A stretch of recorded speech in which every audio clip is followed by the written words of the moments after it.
Oh, ano yan? Tulog ka pa? Anong oras na? Tulog ka pa dyan? Ano yan? Patingin ka na pala? Oo, kasi nga.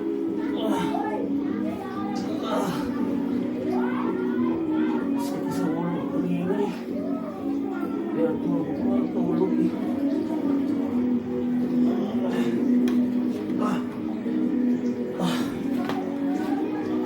O ano? Sinsya ka na. Masakit kasi ang ulo ko eh.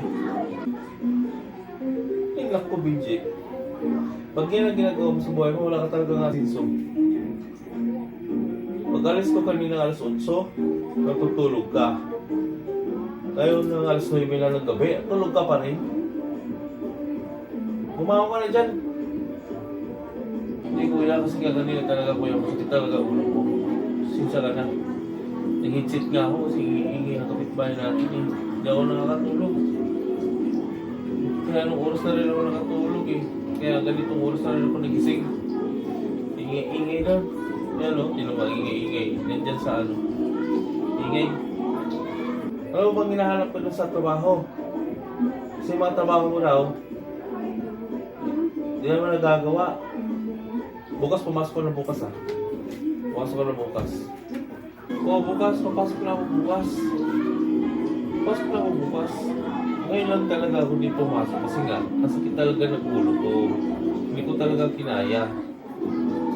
Ano, BJ? Ikaw, pag kami ang mawala, ni Mama, ni Papa, ako mawala, ikaw maiwan. Yung buhay mo talaga, hindi maganda yan. Pag hindi ka magbago. O alam ko yan, kuya. Alam ko yung sinasabi mo.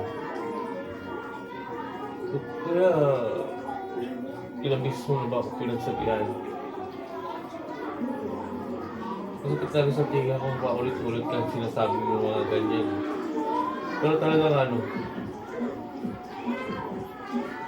iniisip ko na rin yan. Iniisip ko yan.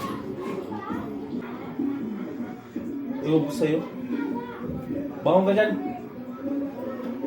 Luto ka nun. Maasa ka na naman sa mga magulang natin eh. Ayun, may dala ko dun isda dun. Lutuin mo yun, lutuin mo. Ikaw magluto dun. Pumamasak na ng mama. Ako na magluluto. Ako na magluto. Bangon. Tayo lang ako. Sige, kaya ako na magluto. Bihis ka na lang dun. Bihis mo na ako. Lato pa ako.